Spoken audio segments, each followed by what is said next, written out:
Pourquoi certaines personnes nous vident de notre énergie, alors qu'on essaie juste de les aider? Pourquoi ce sentiment étrange de trahison envers soi-même quand on tend la main à ceux qui ne veulent pas vraiment se relever? Et si ce qu'on appelait gentillesse, compassion ou générosité n'était parfois qu'un déguisement, une manière subtile de fuir notre propre transformation, Nietzsche, philosophe du feu et de la lucidité, n'a jamais mâché ses mots.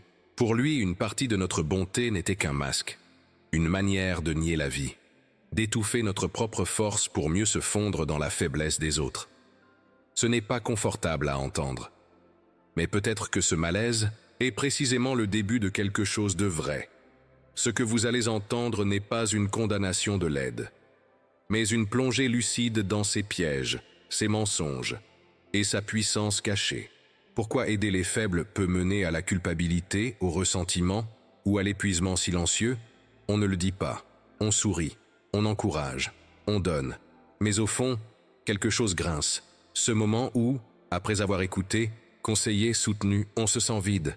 Pas rempli de sens, non, vidé, usé, parfois même, trahi, point. Car dans cet acte de sauver, il y a souvent un déséquilibre invisible.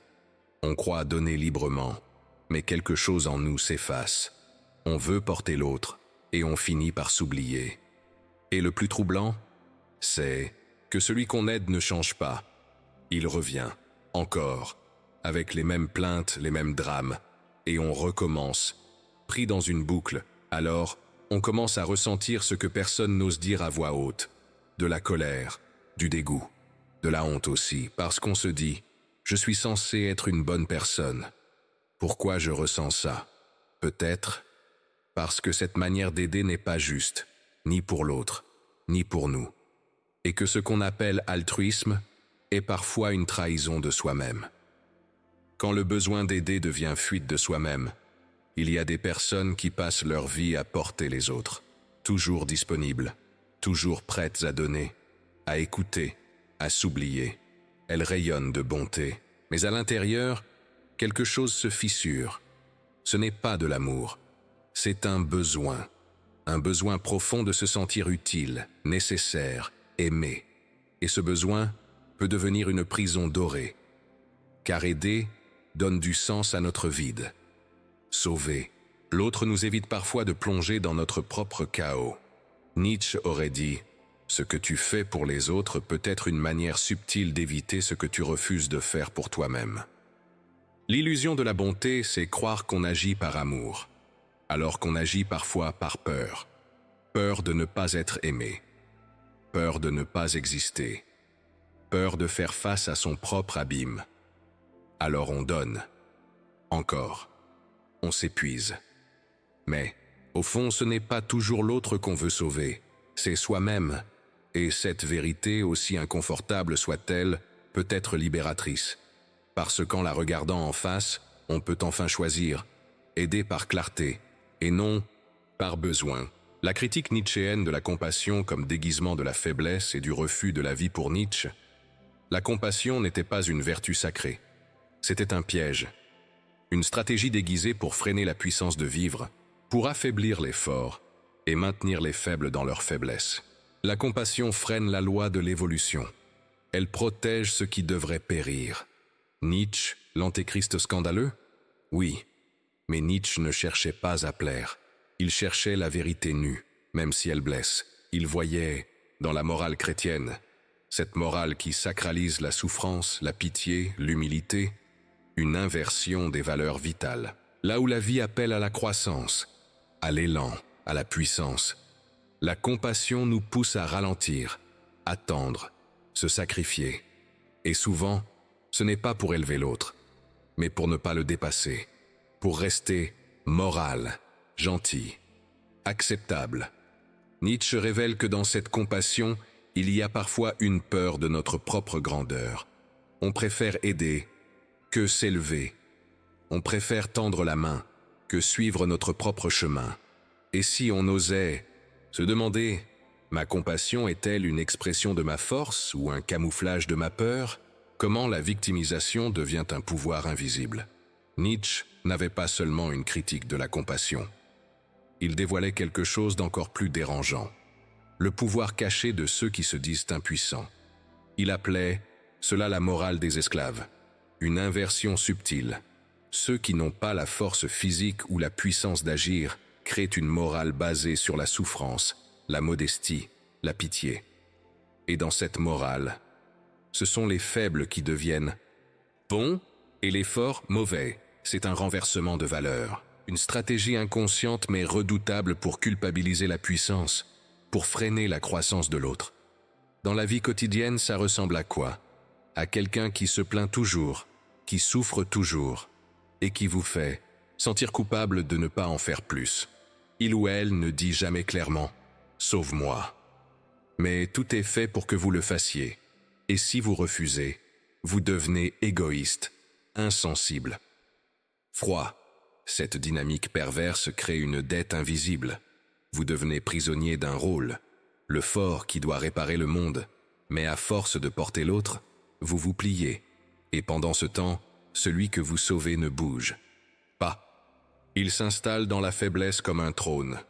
Nietzsche nous invite à voir cette manipulation invisible, non pas pour rejeter les autres, mais pour retrouver notre puissance et sortir du piège. L'épuisement silencieux de ceux qui vivent pour sauver il y a une douleur dont on parle peu, celle des gens forts, de ceux qui tiennent encore et toujours, ceux qu'on admire, qu'on sollicite, qu'on charge sans jamais demander.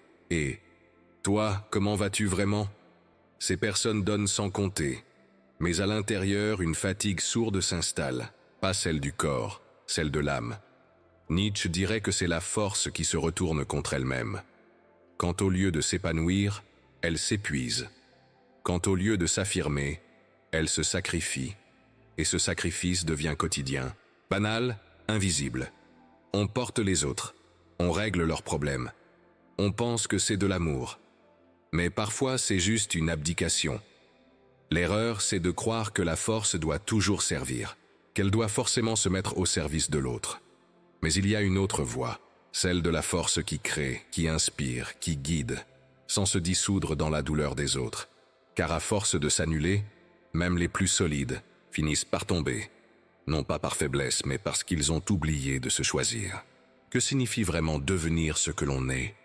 Au cœur de la pensée de Nietzsche, il y a un appel, un cri vital, brûlant, sans compromis. Deviens ce que tu es. Mais que veut dire devenir ce que l'on est? Ce n'est pas obéir à une norme. Ce n'est pas être meilleur selon les critères des autres. C'est libérer la force unique qui dort en nous, même si elle dérange. Nietzsche appelait cela la volonté de puissance. Mais attention, il ne parlait pas de domination sur les autres. Il parlait de la puissance d'exister, de créer, de transformer, d'oser vivre selon sa propre loi intérieure. C'est une puissance sans masque, qui ne mendie pas l'amour, qui ne se réduit pas pour plaire, qui ne s'excuse pas d'être intense, lucide, libre. Ce que Nietzsche nous offre, ce n'est pas une philosophie froide, c'est une renaissance. La permission, enfin, de cesser de se sacrifier, de ne plus trahir sa vérité pour correspondre à l'image du gentil, du sauveur, du sage. La volonté de puissance, c'est dire « je suis prêt à affronter le rejet, l'incompréhension, la solitude, plutôt que de renier ma propre vie ». Et paradoxalement, c'est là, dans cette affirmation radicale de soi, que l'on peut aimer vraiment. Non plus pour se remplir, mais parce qu'on déborde. Quand aider revient à s'abandonner soi-même, il y a une frontière que peu de gens voient, une ligne fine, silencieuse, presque invisible, entre soutenir quelqu'un et se trahir soi-même. Combien de fois avez-vous dit oui alors que, tout en vous criait non? Combien de fois avez-vous fait passer l'autre avant vous, jusqu'à ne plus savoir ce que vous voulez, ce que vous ressentez, ce dont vous avez besoin? On croit que c'est noble. On appelle ça dévouement, empathie, générosité. Mais parfois c'est juste de la peur. Peur de décevoir, peur d'être jugé, peur d'être seul. Et cette peur nous pousse à nous abandonner, à renier nos limites, nos intuitions, notre rythme, pour maintenir la paix, pour sauver la relation, pour éviter le conflit. Mais à quel prix? Nietzsche nous murmure à l'oreille. Celui qui sauve les autres en se trahissant ne sauve personne. Il perpétue simplement la chaîne de la servitude. car une aide qui nie ce que nous sommes n'est pas de l'amour. C'est une fuite. Alors, la vraie question n'est pas « dois-je aider ou non ?», mais plutôt « puis-je aider sans me trahir ? Puis-je aimer sans me perdre ?» Et si la réponse est non, alors peut-être que le plus grand acte d'amour, c'est de s'éloigner. Faire la différence entre ceux qui souffrent et ceux qui refusent de grandir. Il y a des douleurs qui demandent notre présence. Des moments où l'autre traverse une nuit intérieure et a besoin d'une main tendue, d'un silence plein, d'un regard vrai. Mais il y a aussi autre chose, plus difficile à nommer. Des personnes qui restent coincées, non pas par manque de ressources, mais parce qu'elles ont renoncé à se transformer. Et c'est là que réside la confusion, entre fragilité sincère et résistance déguisée. Il ne s'agit pas de juger, mais d'apprendre à discerner. Certains sont en chemin. Ils tombent, ils doutent, ils pleurent. Mais on sent une flamme, même vacillante, qui veut avancer. D'autres répètent sans fin les mêmes blessures, les mêmes scénarios, et repoussent à toute responsabilité. Ils veulent être consolés, mais jamais confrontés, soutenus, mais jamais secoués. Nietzsche nous pousse à voir cela sans détour. Il y a des souffrances qui transforment et d'autres qui enchaînent. Aider quelqu'un, ce n'est pas toujours le porter. Parfois, c'est lui rendre sa responsabilité, lui rappeler qu'il n'est pas un enfant, qu'il peut tomber, oui, mais aussi se relever. Sinon, on entretient non pas sa guérison, mais sa stagnation. Pourquoi se sent-on coupable de refuser le rôle de sauveur ? Il y a une douleur ancienne, profonde, souvent inconsciente, qui se réveille chaque fois qu'on ose dire non. Un non clair, un non pour se préserver, un non qui fait trembler les fondations de ce qu'on croit être l'amour, et aussitôt surgit une émotion familière, la culpabilité. Mais d'où vient-elle ? Pourquoi se sent-on mauvais simplement parce qu'on choisit de ne pas porter les autres ? Il faut parfois regarder en arrière, vers notre éducation, nos familles, nos traditions. Ce qu'on nous a transmis, souvent sans mots. Aime, c'est te sacrifier. Sois fort, c'est protéger les autres à tout prix. Ne pense pas à toi. Pense à ceux qui ont besoin de toi. Et ainsi, depuis l'enfance, on associe valeur personnelle et effacement. Plus tu t'oublies, plus tu mérites d'être aimé. Plus tu souffres pour l'autre, plus tu es bon. C'est un conditionnement. Un héritage invisible mais puissant. Et tant qu'on ne le voit pas, on vit dans le sabotage silencieux. On dit oui quand on veut dire non. On reste. Quand on voudrait partir, on donne ce qu'on n'a plus. Nietzsche dirait que cette culpabilité est une prison morale, un outil de contrôle intériorisé, et que s'en libérer, c'est commencer à vivre selon ses propres lois. Alors non, poser des limites n'est pas de l'égoïsme. C'est un acte d'honnêteté. C'est parfois même le seul vrai acte d'amour. Comment incarner la force sans arrogance, ni culpabilité ? La vraie force ne fait pas de bruit.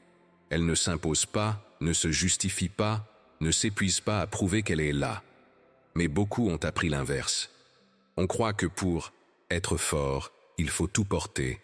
Les douleurs des autres, les conflits familiaux, les tensions au travail, les silences du couple, les blessures de l'enfance. On devient ce pilier, ce roc, cet appui permanent. Et doucement, sans s'en rendre compte, on commence à s'éloigner de soi. Parce que derrière cette image du fort, il y a souvent un enfant qui a grandi trop vite. Quelqu'un qu'on n'a pas protégé. Quelqu'un qui a appris que l'amour se gagne en tenant bon. Mais Nietzsche nous offre une autre vision de la force. Une force qui ne plie pas sous le poids du monde, parce qu'elle ne se sent pas obligée de tout porter.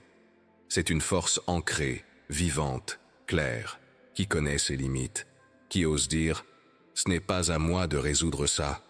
Je t'aime, mais je ne vais pas me sacrifier pour toi. Je choisis ma paix plutôt que ton chaos. Et cela ne fait pas de nous des êtres durs ou froids. Cela fait de nous des êtres entiers. Être fort, ce n'est pas tout encaisser. C'est ne plus avoir peur de poser le fardeau. Et retrouver, dans cet allègement, une puissance plus vaste encore, celle de vivre libre. Existe-t-il une forme élevée d'aider sans se détruire? Oui, la compassion est précieuse, mais pas n'importe laquelle. Il y a une compassion douce, ouverte, aimante, qui écoute sans se perdre, qui tend la main sans se sacrifier, qui voit la souffrance de l'autre sans s'y dissoudre. Et il y a l'autre, celle qui nous transforme en sauveurs fatigués, en éponges émotionnelles, en martyrs silencieux. La compassion lucide est un chemin d'équilibre. Elle ne rejette pas la douleur des autres, mais elle sait que la douleur de l'autre ne m'appartient pas. Elle ne confond pas amour et devoir. Elle ne dit pas « oui » par peur du conflit. Elle n'aide pas pour mériter l'affection ou éviter la solitude. Nietzsche, lui, ne croyait pas à cette compassion aveugle qui freine l'évolution. Mais il aurait peut-être honoré celle qui réveille la force chez l'autre, qui le regarde avec confiance et qui dit « Je crois en ta capacité de te relever. Je ne te prendrai pas ta douleur, mais je marcherai à tes côtés pendant que tu la traverses. » C'est cela la compassion lucide. Ce n'est pas la dureté, ce n'est pas la fuite.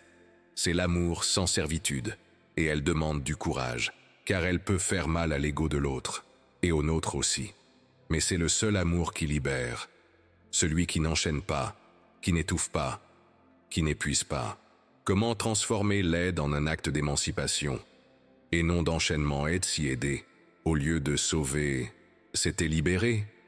Non pas arracher l'autre à sa souffrance, mais croire en sa capacité de la traverser. Non pas faire à sa place, mais lui rendre son propre pouvoir. Nietzsche ne nous invite pas à devenir insensibles. Il nous invite à devenir lucides, à cesser d'utiliser l'aide comme un refuge, et à cesser de faire de la douleur des autres le centre de notre existence. Parce qu'aider sans conscience peut asphyxier, mais aider avec justesse peut émanciper l'autre et soi-même. La vraie aide est un acte de foi. Une foi qui dit « Tu n'as pas besoin que je te sauve. Tu as besoin que je croie en toi. Même quand toi, tu n'y crois plus. » Et cela change tout, car dans cette posture, on ne devient ni bourreau, ni sauveur, ni victime. On devient présence, et dans cette présence, on cesse de s'épuiser à changer les autres. On commence à se transformer soi-même. Et peut-être que le véritable cadeau de Nietzsche, ce n'est pas de nous dire d'arrêter d'aimer, mais de nous apprendre à aimer sans chaîne.